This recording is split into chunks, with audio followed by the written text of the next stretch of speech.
Hello ma chère les consciences, c'est Michel, comment allez-vous? Moi je vais très bien. Je fais cette vidéo qui n'était pas du tout prévue.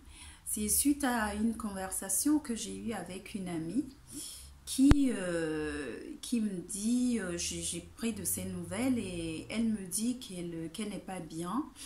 Et je lui demande pourquoi. Et là, elle de me dire qu'elle est en train de mettre fin à sa relation amoureuse et qu'elle n'arrive pas à prendre les choses avec philosophie. Alors, du coup, ben, moi, ça m'a inspiré. Ben, je me suis dit, c'est l'occasion d'en parler, de parler un peu de rupture. Euh, et surtout, c'est cette phrase de j'arrive pas à prendre les choses avec philosophie.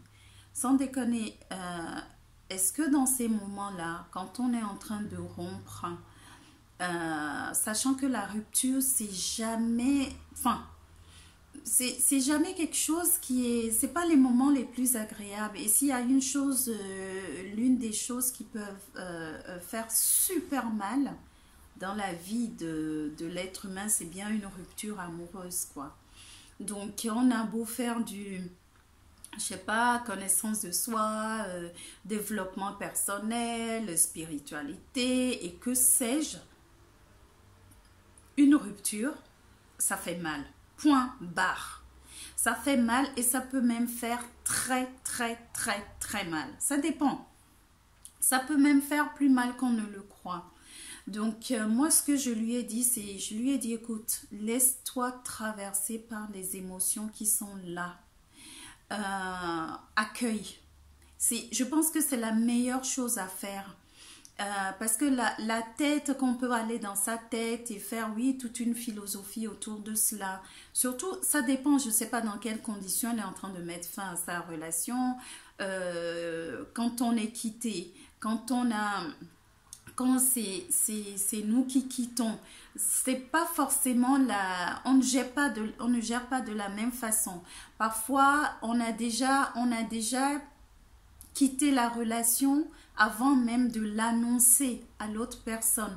C'est pas pareil la gestion, on le vit pas en fonction de comment on a rompu. On ne vit pas la rupture de la même façon, mais ça reste quand même une rupture et moi je crois qu'il est important de prendre le temps de faire le deuil, sachant en plus que le deuil a plusieurs étapes.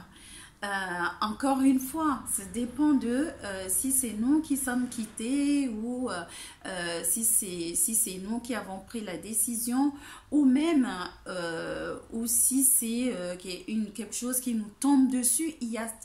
Enfin, toujours est-il que ce n'est pas les moments où on est le mieux. J'ai fait une vidéo sur les différentes étapes, les cycles du changement. C'est vraiment le moment où on n'est pas, oui, on n'est pas bien.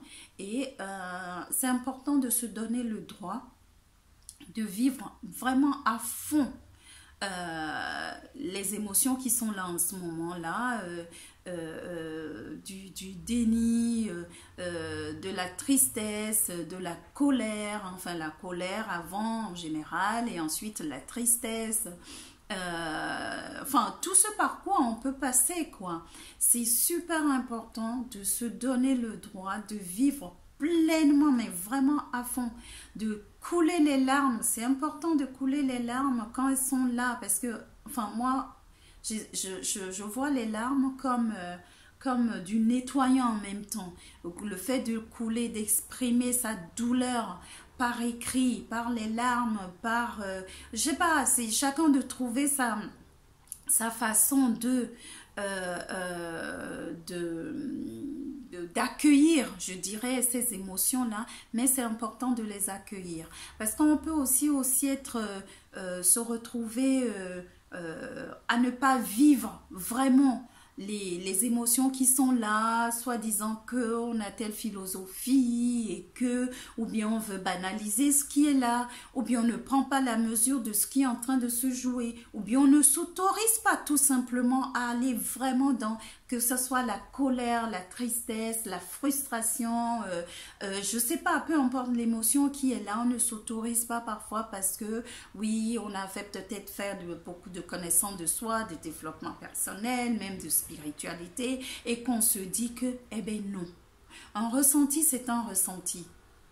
Si moi ce que je t'invite à faire, et c'est ce que j'ai dit à mon ami là, c'est accueille et laisse-toi vraiment traverser par les émotions qui sont là. Parce que c'est sain, c'est ce faisant qu'on aura vraiment exprimé tout ce qu'il y a à exprimer, sachant que ce qui ne s'exprime pas s'imprime. Donc si on fait de la résistance, si on met encore sous le tapis, si on ne laisse pas libre cours aux émotions qui ont besoin de s'exprimer, eh bien ça fait encore des énergies, de l'énergie qui est bloquée quelque part dans notre système et qui après peut se matérialiser par des malaises, des douleurs physiques ou voilà. Donc une rupture, c'est une rupture. En tout cas sur le plan humain, basique, comme ça fait mal. Même si on peut avoir toute une philosophie derrière, oui, l'être humain étant à plusieurs dimensions, même tridimensionnelles, on peut très bien on peut être au niveau spirituel et comprendre et voir que cette rupture-là est nécessaire. De toute façon, il n'y a pas de hasard. Mais cela n'empêche pas, ce faisant, ou se pensant, de vivre dans le corps le ressenti qui est là, d'accueillir ce qui est là, peu importe, voilà. Le propos c'est cela, c'est que ça fait mal et que si ça fait mal, ben, accueillir cette douleur, accueillir ce qui est là et au nom de, je ne sais, qu'il n'y ait aucune philosophie ou quoi que ce soit qui t'empêche d'accueillir, de te laisser traverser par les émotions.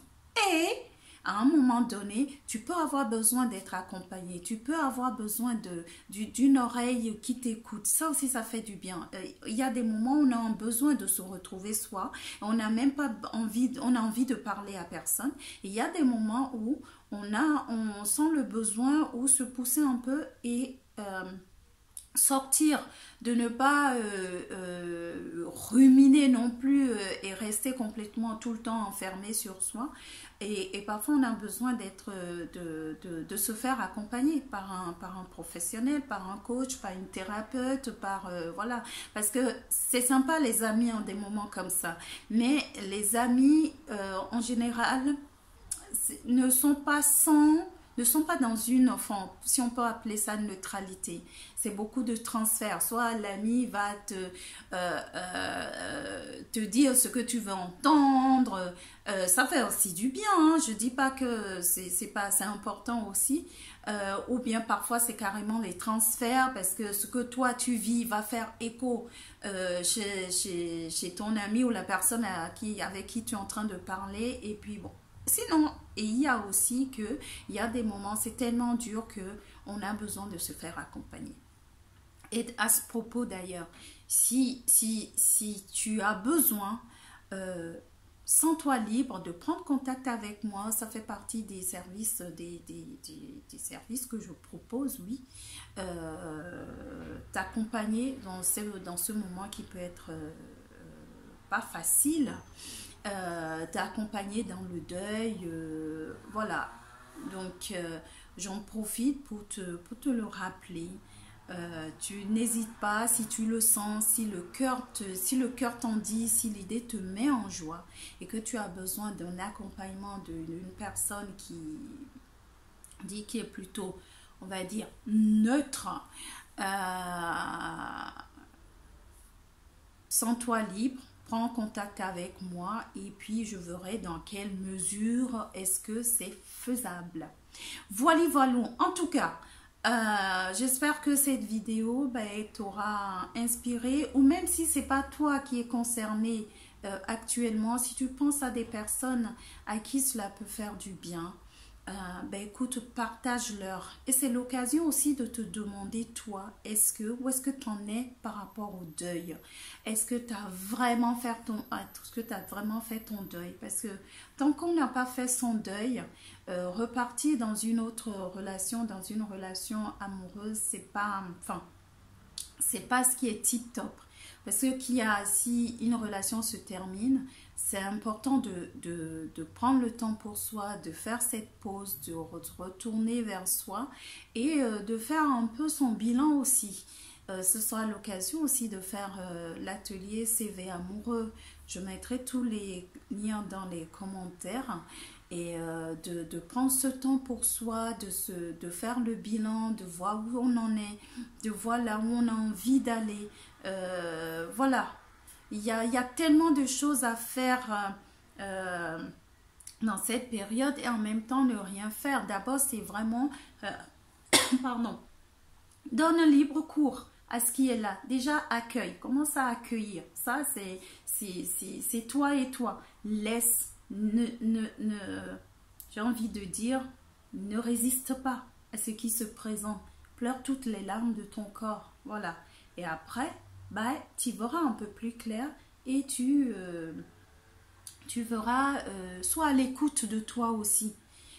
Parce que tout est inscrit en toi, toi à l'écoute.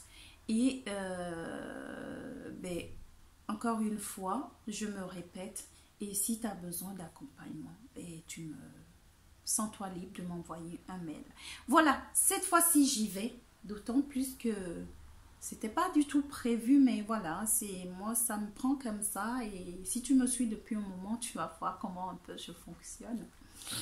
Voilà, écoute, en attendant de se retrouver, je te laisse aller voir les liens si c'est la première fois et si tu veux en savoir plus sur qui je suis, ce que je propose. Tu as tout dans les commentaires, tu as mon guide, tu as le site www.lescélibconscients.com, le guide 7 clés pour vivre son célibat.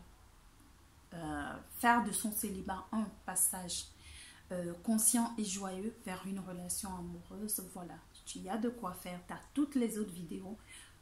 Tu peux t'abonner à la chaîne YouTube. Et si tu as des questions, n'hésite pas.